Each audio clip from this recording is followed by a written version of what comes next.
आ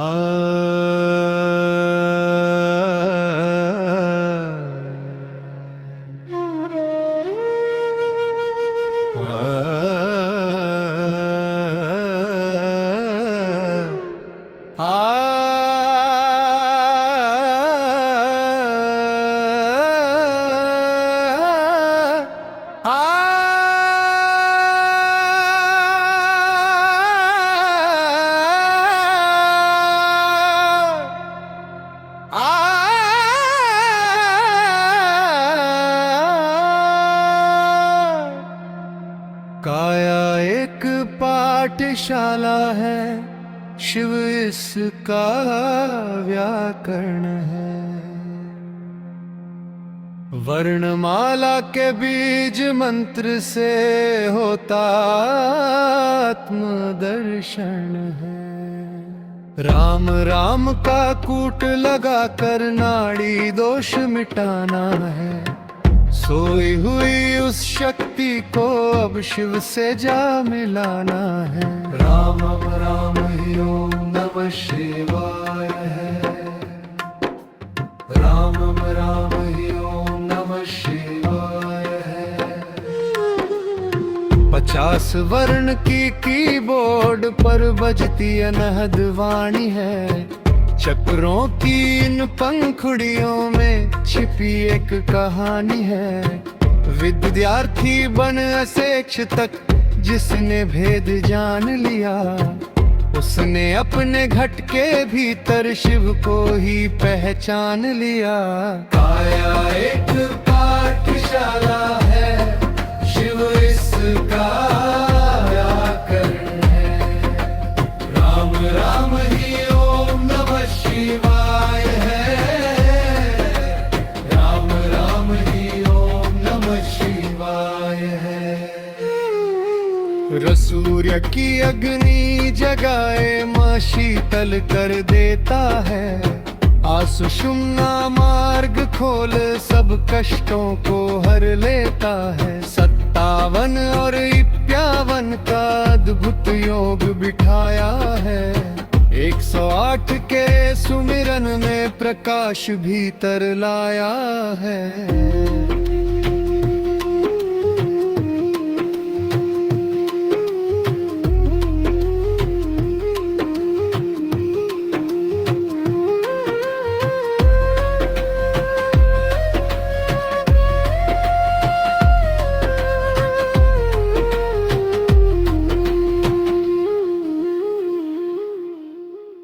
ओम है आदि प्रसव की ध्वनि, औमकाय रूप है। हंसरी का प्राण हमारा चेतन की एक धूप है। नमः शिवाय पंचाक्षर में पंच तत्व का वास है। यही शब्द का ब्रह्म रूप है, यही परम विश्वास है। काया एक पाठशाला है, शिव इसका व्याकरण है। राम राम ही ओम नमः शिवाय है। राम राम ही ओम नमः शिवाय है। अहम विसर्जित हुआ बिंदु में, सहस्रार की चोटी पर नाद ब्रह्म का लंगर लगा। जीवन की हर रोटी पर चंद्रगिरी की कृपा मिली तो देह व्याकरण जान लिया। कहे बलजीत सिंह मितवा, शिव को अपना मान लिया। शिव को अपना मान लिया। राम राम ही ओम नमः शिवाय है।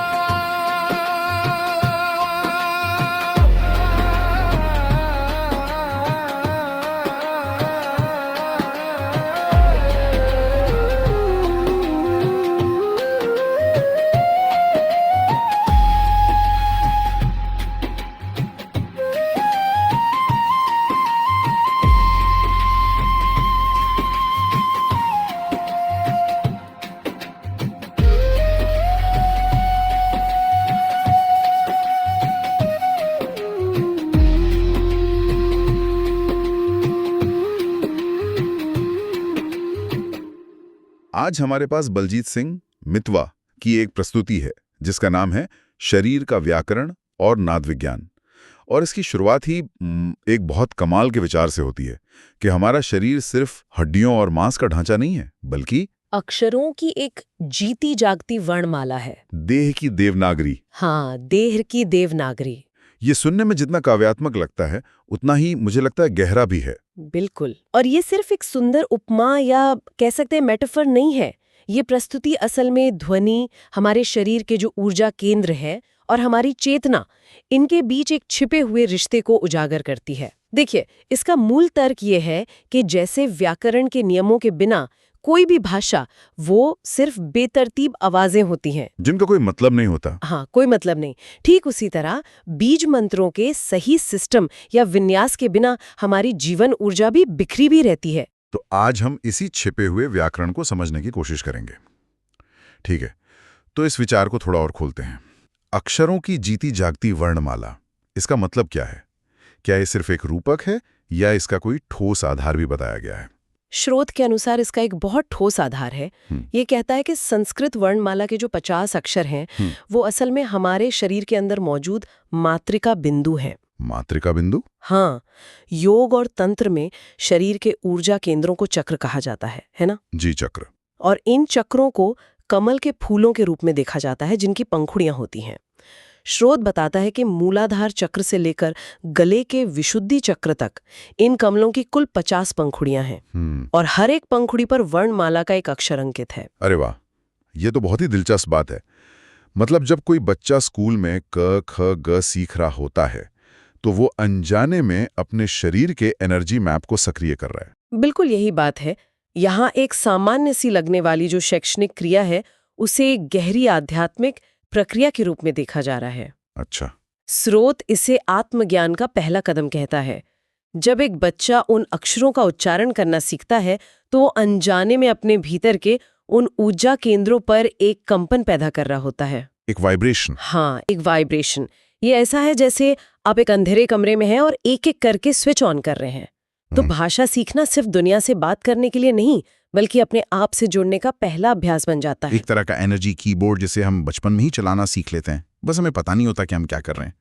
तो अगर पूरी वर्णमाला एक कीबोर्ड है तो क्या स्रोत में कुछ खास शब्दों या कमांड्स का भी जिक्र है? कोई ऐसे शब्द जो खास असर पैदा करते हों? हाँ, और यहीं से ये विश्लेषण और भी गहरा हो जाता है। स्रोत एक बहुत ही आम और शक्तिशाली नाम का उदाहरण देता है, राम। जी। इसे महज एक नाम नहीं बल्कि ऊर्जा व्याकरण का एक कोड या कोड कहा गया है। एक कोड? जी, और इसका एक गणितीय आधार भी दिया गया है जो काफी हैरान करने वाला है। गणितीय आधार एक नाम का? वो कैसे? देखिए, संस्कृत वर्णमाला में हर अक्षर का एक संख्यात्मक मान होता है। उस हिसाब से र का मान है 27, आ की मात्रा का मान है 02 और म का मान है 25। जब आप इन्हें जोड़ते हैं 27 + 2 + 25 तो योग आता है 54। 54।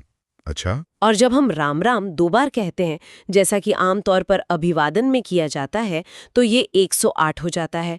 और 108 की संख्या का तो कई आध्यात्मिक परंपराओं में बहुत महत्व है। माला में भी 108 मन के होते हैं। बिल्कुल। लेकिन ये सिर्फ गणित का खेल नहीं है। स्रोत इसका एक गहरा ऊर्जा विज्ञान बताता है। यह हमारे शरीर की 2 प्रमुख ऊर्जा धाराओं यानी नाड़ियों से जुड़ा है। नाड़ियां मतलब ईड़ा और पिंगला? हाँ, 1 मिनट रुककर इन्हें समझना जरूरी है। हमारे शरीर में कई ऊर्जा चैनल हैं जिनमें से 3 मुख्य हैं, ईड़ा, पिंगला और सुषुम्ना। अच्छा, 1 मिनट। ईड़ा और पिंगला। मैंने सुना है एक चंद्र नाड़ी है और एक सूर्य नाड़ी। क्या आप इसे थोड़ा आसान शब्दों में समझा सकती हैं? जरूर। आप इसे ऐसे समझ सकती हैं कि पिंगला नाड़ी जो शरीर के दाहिने हिस्से से जुड़ी है, वो हमारी सूर्य ऊर्जा है। ये हमारे सिस्टम का एक्सेलरेटर है, सक्रिय, गर्म, तार्किक। ठीक है, एक्सेलरेटर। और वहीं ईड़ा नाड़ी जो बाईं ओर है, वो हमारी चंद्र ऊर्जा है। ये सिस्टम का ब्रेक या कह लीजिए कूलर है, शांत, शीतल, रचनात्मक। समझ गया। तो हम ज्यादातर समय इन दोनों में से किसी एक में बहते रहते हैं। बिल्कुल। तो फिर राम नाम का इन दोनों से क्या लेना देना है? स्रोत बताता है कि राम शब्द का जो पहला अक्षर है र, वो अग्नि तत्व से जुड़ा है। और ये सूर्य नाड़ी यानी पिंगला को सक्रिय करता है। अच्छा, शब्द का आखिरी अक्षर है म। ये जल तत्व जैसा शांत है और ये चंद्र नाड़ी यानी इड़ा को सक्रिय करता है। और बीच में आ की ध्वनि। हाँ, आ की जो ध्वनि है वो इन दोनों के बीच एक पुल का काम करती है, एक सेतु। ये ध्वनि सुषुम्ना नाड़ी को जगाती है, जो कि केंद्रीय चैनल है, यानी हमारा मध्य मार्ग। मतलब र की अग्नि और म की शीतलता को आ की ध्वनि संतुलित कर रही है। तो जब कोई राम का जाप करता है तो वो असल में इन दोनों विपरीत ऊर्जाओं में संतुलन बना रहा है, ताकि ऊर्जा सीधे बीच के रास्ते से ऊपर की ओर जा सके। आपने बिल्कुल सही पकड़ा। ये तो एक तरह का ध्वन्यात्मक प्राणायाम हुआ। ध्वनि के जरिए आप अपने प्राण को नियंत्रित कर रहे हैं। बिल्कुल, ये सिर्फ एक नाम का स्मरण नहीं है, ये शरीर के ऊर्जा तंत्र को संतुलित करने की एक बहुत ही सूक्ष्म योगिक क्रिया है। ये दिखाता है कि प्राचीन ज्ञान में ध्वनि, शरीर विज्ञान और गणित ये सब अलग-अलग नहीं थे। सब एक ही सिस्टम का हिस्सा थे। हाँ, एक ही समग्र प्रणाली का हिस्सा थे। 108 की संख्या का महत्व सिर्फ माला के मणकों में नहीं है, बल्कि वो हमारे आंतरिक ऊर्जा के गणित में भी छिपा हुआ है। एक साधारण से दिखने वाले नाम के पीछे इतना गहरा विज्ञान, ये तो सच में कमाल है। मैं सोच रहा हूँ कि अगर राम जैसे एक छोटे से शब्द में इतना कुछ छिपा है, तो फिर ओम नमः शिवाय जैसे एक फाउंडेशनल मंत्र के बारे में स्रोत क्या कहता होगा? क्या वहां भी ऐसे कोई व्याकरण काम करता है? हाँ, और वो इससे भी ज्यादा विस्तृत और व्यवस्थित है। अगर राम शब्द एक कूट है, तो ओम नमः शिवाय मंत्र को शरीर की पंचभौतिक व्याकरण व्यवस्था कहा गया है। पंचभौतिक व्याकरण व्यवस्था? जी, मतलब 5 मूल तत्वों की एक पूरी वाक्य रचना जो हमारे 7 ऊर्जा केंद्रों यानी चक्रों के साथ पूरी तरह से तालमेल बिठाती है। वाक्य रचना, ये सुनने में बहुत जटिल लग रहा है। मतलब हर अक्षर का एक खास काम है, एक खास जगह है। बिल्कुल, ये एक बहुत ही व्यवस्थित प्रणाली है जो शरीर में नीचे से ऊपर की ओर काम करती है। इसमें हर अक्षर एक चक्र और एक तत्व से जुड़ा है। चलिए इसे एक एक करके समझते हैं। मंत्र का पहला अक्षर है न। ये हमारे सबसे निचले चक्र मूलाधार चक्र से जुड़ा है। मूलाधार, जो रीढ़ की हड्डी के ठीक नीचे होता है? हाँ, और इसका संबंध है पृथ्वी तत्व से, यानी स्थिरता, सुरक्षा, हमारी जड़ें। ठीक है, तो न हुआ पृथ्वी तत्व यानी सबसे आधार। इसके बाद आता है म। सही, म जुड़ा है दूसरे चक्र स्वाधिष्ठान से, जो मूलाधार से थोड़ा ऊपर है। इसका संबंध है जल तत्व से। जल यानी प्रवाह, भावनाएं, रचनात्मकता। तो हम जमीन से शुरू होकर पानी तक आ गए। जी, समझ गया। इसके बाद आता है शी। ये मणिपुर चक्र होना चाहिए, जो नाभि के पास होता है, और नाभि को अक्सर ऊर्जा या अग्नि का केंद्र माना जाता है। एकदम सही। शी मणिपुर चक्र और अग्नि तत्व का प्रतीक है। ये हमारी इच्छा शक्ति, ऊर्जा और रूपांतरण का केंद्र है। तो अब तक का क्रम बना पृथ्वी, फिर जल और फिर अग्नि। एक तरह से ये सृष्टि का क्रम भी है। बिल्कुल। ये तो सच में एक पूरी बनावट तैयार हो रही है। तो अग्नि के बाद आता है वा। ये हृदय चक्र यानी अनाहत से जुड़ा होगा, और हृदय का संबंध हवा या वायु से होता है। बिल्कुल, वा अनाहत चक्र और वायु तत्व का प्रतिनिधित्व करता है। ये प्रेम, करुणा, संतुलन, इन सब का केंद्र है। और इस क्रम में पांचवा अक्षर य। हाँ, यह विशुद्धि चक्र यानी गले के चक्र से जुड़ा है, और इसका तत्व है आकाश यानी स्थान, विस्तार और अभिव्यक्ति। तो ये हुआ न म शी वा य। पृथ्वी, जल, अग्नि, वायु, आकाश, शरीर के निचले 5 चक्रों और 5 मूल तत्वों का एक पूरा नक्शा, जिसे ध्वनि के माध्यम से सक्रिय किया जा रहा है। लेकिन मंत्र की शुरुआत तो ओम से होती है, और 7 चक्रों में से अभी 2 बाकी हैं। और यही है वाक्य रचना पूरी होती है। 5 तत्वों के इस समन्वय के बाद मंत्र में आता है ओम। इसे आज्ञा चक्र से जोड़ा गया है, जो हमारी दोनों भौहों के बीच का स्थान है। थर्ड आई। हाँ, ये विवेक, अंतर्ज्ञान और उच्च चेतना का प्रतीक है। और अंत में मंत्र का जो नाद है, जो गूंज बाकी रह जाती है, जिसे बिंदु कहते हैं, यानी म का कंपन, उसे सहस्त्रार चक्र से जोड़ा जाता है, जो सिर के शीर्ष पर होता है। जी, और इसे पूर्ण ज्ञान या ब्रह्मांडीय चेतना का द्वार माना जाता है। अविश्वसनीय। तो ये मंत्र सिर्फ एक प्रार्थना या किसी देवता को पुकारना नहीं है, बल्कि ये तो एक तरह की सोनिक इंजीनियरिंग है। आप ध्वनि के माध्यम से अपने पूरे ऊर्जा शरीर को नीचे से ऊपर तक ट्यून कर रहे हैं। हाँ, पृथ्वी की स्थिरता से शुरू होकर ब्रह्मांडीय चेतना की अनंतता तक। इसीलिए ऐसे शरीर के व्याकरण की वाक्य रचना कहना बहुत सटीक है। बिल्कुल। जैसे एक वाक्य में कर्ता, क्रिया, कर्म ये सब मिलकर एक पूरा अर्थ बनाते हैं ना। हाँ। वैसे ही ये मंत्र अलग-अलग अक्षरों के जरिए शरीर के अलग-अलग ऊर्जा केंद्रों और तत्वों को जोड़कर एक संपूर्ण सामंजस्य बनाता है। चेतना की एक पूरी यात्रा है जो एक ही मंत्र में समाई हुई है। जी। स्रोत में ओम पर खास ध्यान दिया गया है। उसे ब्रह्मांड की आदि प्रसव ध्वनि कहा गया है और इसे अ, उ, म इन 3 ध्वनियों में तोड़ा गया है। चलिए इसे थोड़ा और समझते हैं। हाँ, ओम को समझना इस पूरे व्याकरण की कुंजी है। स्रोत के अनुसार ये 3 ध्वनियां सृष्टि के पूरे चक्र का प्रतीक है। अ सृजन की ध्वनि है। ये गले के बिल्कुल पिछले हिस्से से निकलती है, जैसे किसी चीज की शुरुआत हो रही हो। अच्छा। उ विस्तार या स्थिति की ध्वनि है। ये मुंह के बीच से आती है। बनाए रखने का प्रतीक। हाँ, और म लय या मौन की ध्वनि है। ये होठों के बंद होने से पैदा होती है, जो अंत और विलय का प्रतीक है। सृष्टि, स्थिति और लय एक ही ध्वनि में। जी, पूरा ब्रह्मांडीय चक्र एक ही ध्वनि ओम में समाहित है। और स्रोत इसे हमारी सांस की लय से भी जोड़ता है, सोहम की गति से, जिसे हंस गति भी कहा गया है। ये क्या है? सोहम एक नैसर्गिक मंत्र है जो हमारी हर सांस के साथ अनजाने में चलता रहता है। जब हम सांस अंदर लेते हैं तो सो की ध्वनि होती है और जब सांस बाहर छोड़ते हैं तो हम की ध्वनि होती है। मैं वही हूँ। हाँ, इसका शाब्दिक अर्थ है मैं वही हूँ, यानी व्यक्तिगत चेतना का ब्रह्मांडीय चेतना के साथ एक होना। ओम का जाप इसी प्राकृतिक लय को एक सचेत अभ्यास में बदल देता है। इसका मकसद मन को बाहरी दुनिया की भागदौड़ से हटाकर भीतर की उस ध्वनि में लगाना है जिसे नाद या अनहद नाद कहते हैं। अनहद नाद यानी अनस्ट्रक्ट साउंड, वो आवाज जो बिना किसी चीज के टकराए पैदा होती है, जैसे किसी शांत कमरे में बिजली का हल्का सा हम या किसी कॉन्सर्ट के बाद कानों में रह जाने वाली हल्की सी गूंज। बहुत अच्छा उदाहरण है। ये वही मौलिक कंपन है जो हमेशा मौजूद है। तो ओम का जाप दरअसल एक यात्रा है।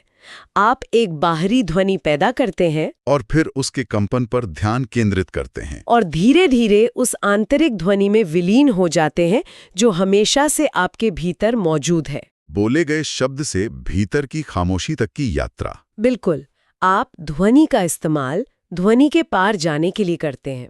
तो अगर हम इन सारी बातों को एक साथ जोड़कर देखें, हमने शरीर को एक वर्णमाला के रूप में समझा, राम नाम के पीछे का ऊर्जा विज्ञान देखा और ओम नमः शिवाय को शरीर के तत्वों को साधने वाली एक वाक्य रचना के रूप में जाना। स्रोत इसका समापन कुंडलिनी और मितवा बोध से करता है। इसका सार क्या है? इसका सार ये है कि जब कोई साधक इस पूरे व्याकरण को सिर्फ रटने के बजाय समझकर अभ्यास करता है तो ये केवल शब्दों को दोहराना नहीं रह जाता।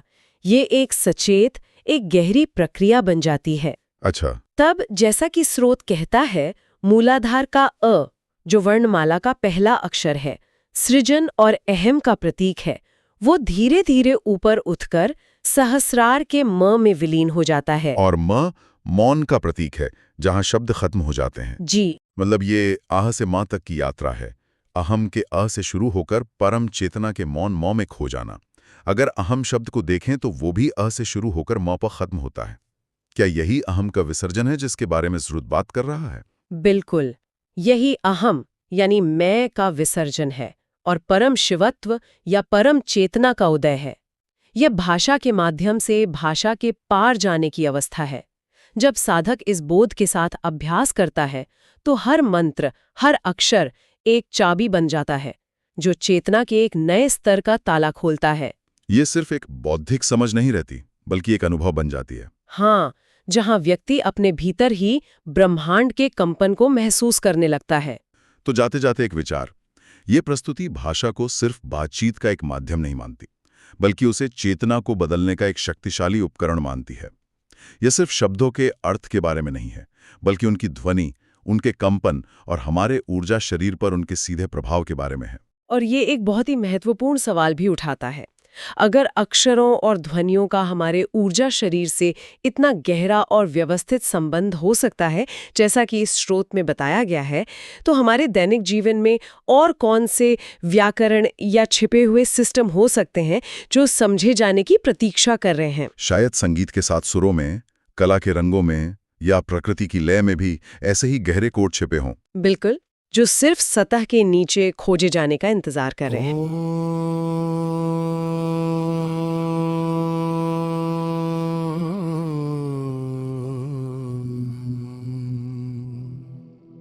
अलिफ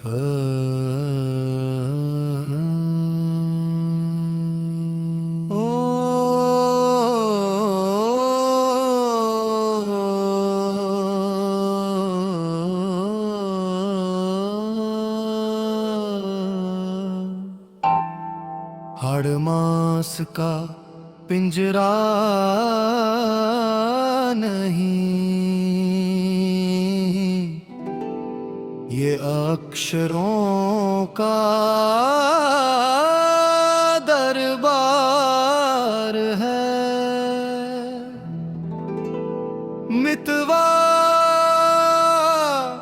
समझ ले इस दे को, ये रूह का दरबार है। ये तन है देवनागरी, ये मन है शिव का धाम। व्याकरण इस देह का बस राम।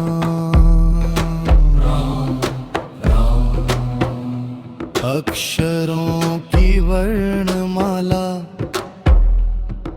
सांसों का विस्तार।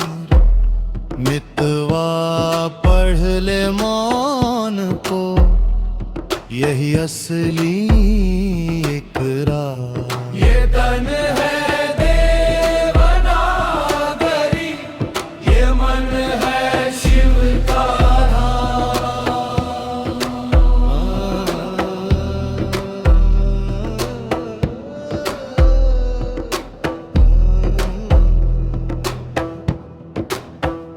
मूलाधार से कंठ तलक नाद उतरता भरी। 50 वर्णों की पंखुड़ी, देह बनी दरबारी। हर अक्षर एक ठहराव है, तुरबिंदु एक विराम। भीतर ही बैठा शंभू लेकर मौन का नाम। जब साधक वर्ण में उतरे टूटे मन का भार। ये है आत्मज्ञान का पहला कदम, शिव का सच्चा उपहार। ये तन है देवनागरी, ये मन है शिव का धाम। सुनो रहे अग्नि सूर्य की, महेशीतल चांद। इड़ा पिंगला थम जाए तो जागे ब्रह्मनाद।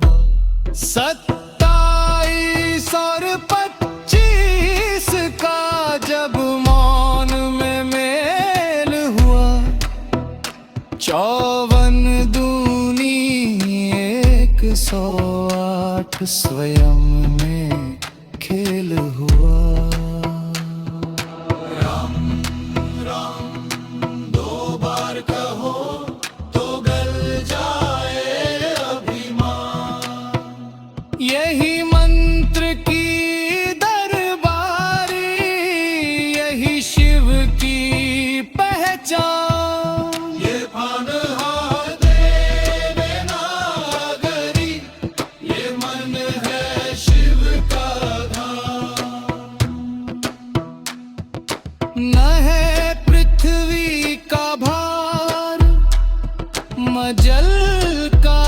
विस्तार,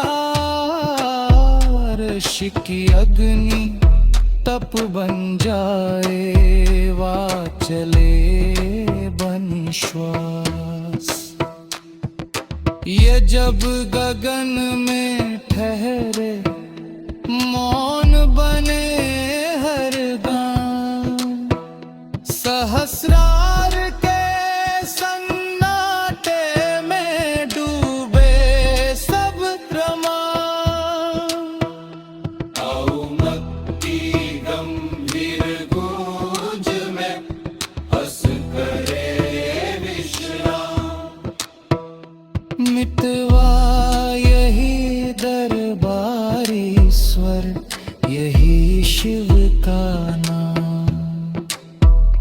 गुरु चंद्रगिरी की छाया में गल गया अहंकार, बलजीत सिंह मिटवा कहे अब न मैं ना संसार।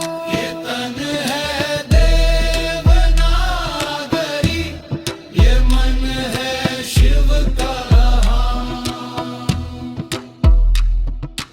व्याकरण इस दे